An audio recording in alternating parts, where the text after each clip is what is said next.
मलकागंज गांव में सोनम अपनी मां विमला के साथ रहती थी। सोनम के पिता की मौत ज्यादा शराब पीने के कारण कुछ साल पहले हो गई थी। अपने पति के जाने के बाद विमला ही अपनी बेटी सोनम का ध्यान रखती थी। वो अपने खेत में थोड़ी बहुत सब्जियां उगाकर उन्हें ठेले में ले जाकर गली गली बेचा करती थी, जिससे उनके घर का गुजारा चलता था। आइए आइए, हरी सब्जियां ले जाइए, दूर भगाए सभी बीमारी, ऐसी है ये सब्जियां हमारी। अरे वाह, तुम्हारी सब्जियां तो बहुत ही हरी भरी और ताजा है भाई। अच्छा, ये पालक कैसे दिया? जी, सभी सब्जियां सिर्फ 30 रुपए किलो है, आपको जो चाहिए ले जाइए। अच्छा, तो ये पालक 1 किलो और कद्दू आधा किलो, और हाँ, ये कटहल भी 1 किलो कर दो। जी भाई साहब, अभी बांध देती हूँ। विमला अपनी बेटी सोनम को सरकारी स्कूल में पढ़ने डाल देती है और खुद सारा दिन धूप में गली गली जाकर सब्जियां बेचती, जिससे वो घर खर्च चलाती। साथ ही सोनम की पढ़ाई और कुछ पैसे सोनम की शादी के लिए भी निकाल कर रख लेती। आ गई माँ, चलो आप हाथ मुंह धो लो, मैं तुम्हारे लिए खाना रख देती हूँ। ठीक है बिटिया, तूने खा लिया क्या? नहीं माँ, मैं तो तुम्हारे आने की ही राह देख रही थी। मेरी माँ सारा दिन मेहनत करती है, बहुत थक जाती होंगी ना? मेहनत नहीं करूंगी तो अपनी गुड़िया के ब्याह के लिए पैसे कैसे इकट्ठा करूंगी? ऐसे ही कुछ साल बीत जाते हैं और सोनम 12वीं पूरी कर लेती है। एक रोज वो अपनी माँ के साथ गांव के सरपंच की बेटी रोशनी की शादी में जाती है, जहां उसका शादी का लहंगा देखकर सोनम हैरान रह जाती है। वाह रोशनी, तेरा लहंगा तो कितना खूबसूरत है। खूबसूरत तो होगा ही, इतना महंगा जो है, पर तू ऐसे लहंगे के सपने देखना छोड़ दे। तुम गरीबों के बस की नहीं है इतना महंगा ब्राइडल लहंगा खरीदना।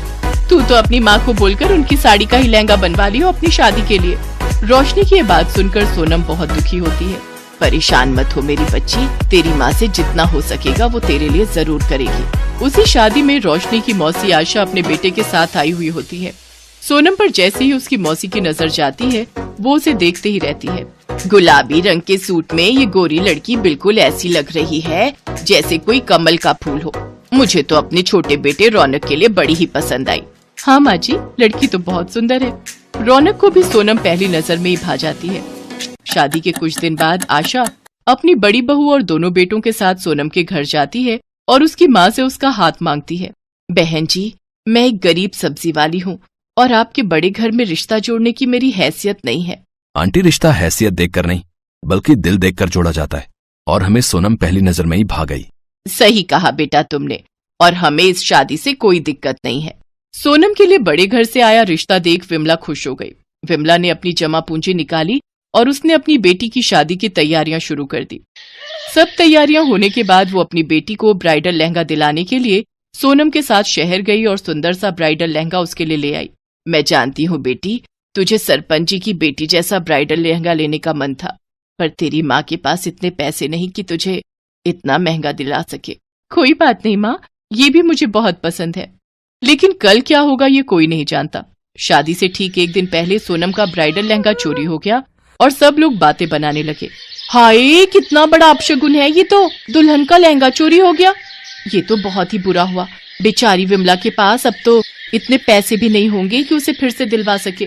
मेरी माँ ने कितने सालों से एक एक पाई इकट्ठी करके मेरे लिए शादी का जोड़ा बनवाया था, लेकिन अब क्या होगा? ये बात जब सोनम की जेठानी को पता चली तो वो बाजार गई और सोनम के लिए एक बहुत ही महंगा और खूबसूरत ब्राइडल लहंगा ले आई, जिसे देखकर सोनम हैरान रह गई। अरे, ये तो वही लहंगा है जो सरपंच जी की बेटी मतलब रोशनी ने अपनी शादी में पहना था। हाँ, हमें उसी ने बताया कि तुम्हें उसका लहंगा बहुत पसंद आया था, लेकिन इतना महंगा होने के कारण तुम ऐसा लहंगा अपनी शादी के लिए खरीद नहीं पाई। इसलिए जब मुझे पता चला कि तुम्हारा लहंगा चोरी हो गया है तो मैं इसे तुम्हारे लिए ले आई। दीदी, आप बहुत अच्छी हो, थैंक यू सो मच। तुम्हारा बहुत बहुत धन्यवाद बेटी, तुमने हमारी लाज बचा ली। सोनम मेरी छोटी बहन जैसी है माँ जी, उसके लिए मैं इतना तो कर ही सकती हूँ। अब कल इस जोड़े को पहनकर दुल्हन बनकर तैयार हो जाना, हम धूमधाम से बारात लेकर आएंगे अपनी दुल्हनिया को लेने। अगले दिन जब सोनम वो ब्राइडल लहंगा पहनकर तैयार होती है तो वो किसी अप्सरा से कम नहीं लगती। सबकी नजरें उस पर टिक जाती हैं। उसे देख रोशनी भी हैरान रह जाती है। सोनम को उस ब्राइडल लहंगे में देखकर विमला की आंखें भर जाती हैं। फिर धूमधाम से सोनम की शादी रौनक से खुशी खुशी हो जाती है। सोनल गांव के ही सेठ जी के घर काम करती थी, जबकि उसका पति मोहन दिहाड़ी मजदूरी करता था।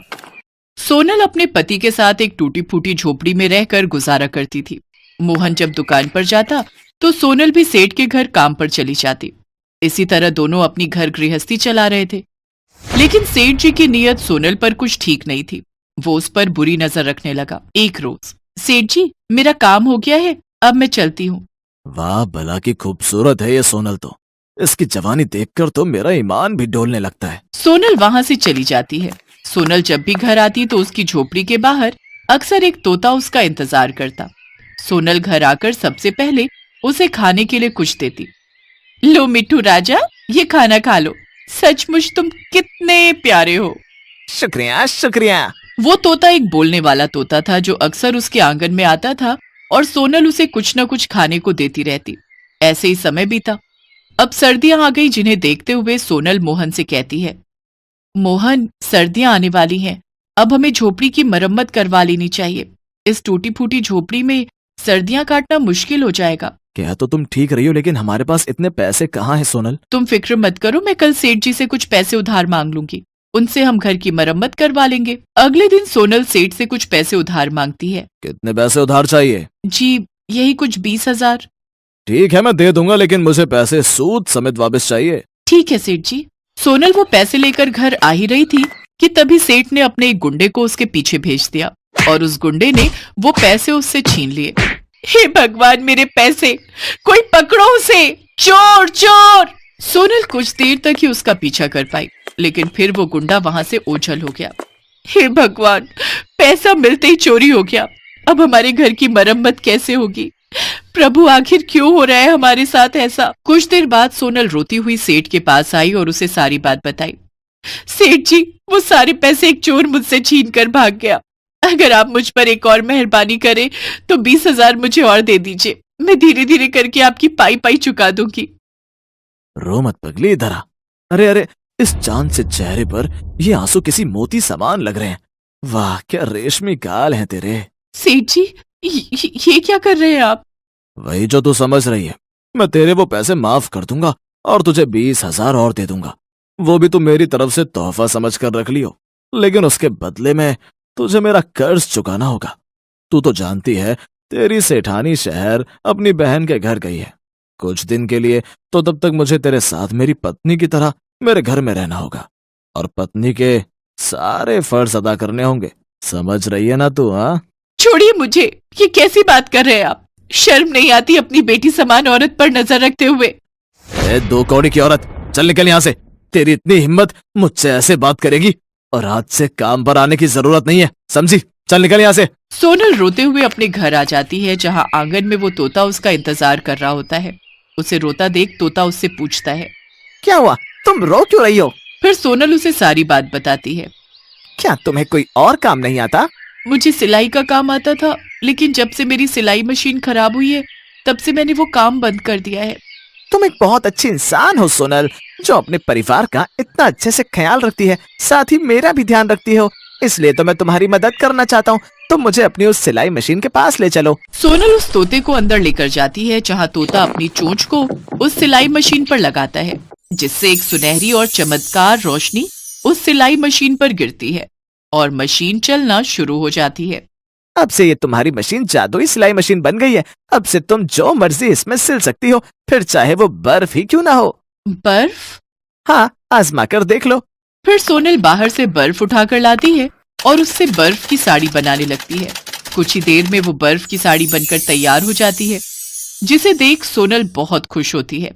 अब जल्दी से इसे पहन कर देखो, अभी जादू बाकी है। सोनल जैसे ही उस साड़ी को पहनती है तो वो हैरान रह जाती है। उस भरी कड़ाके की ठंड में भी उसे उस बर्फ की साड़ी में ठंड नहीं लगती, बल्कि गर्माहट का एहसास होता है। वाह जादुई तोते, ये तो सचमुच कमाल हो गया, तुम्हारा बहुत बहुत शुक्रिया। इसके बाद सोनल बर्फ की साड़ियां बनाकर बाजार में बेचने लगती है, जिससे उसे खूब कमाई होती है और अब वो अपना पक्का घर बना लेती है, जिसमें वो और उसका पति मोहन खुशी खुशी रहने लगते।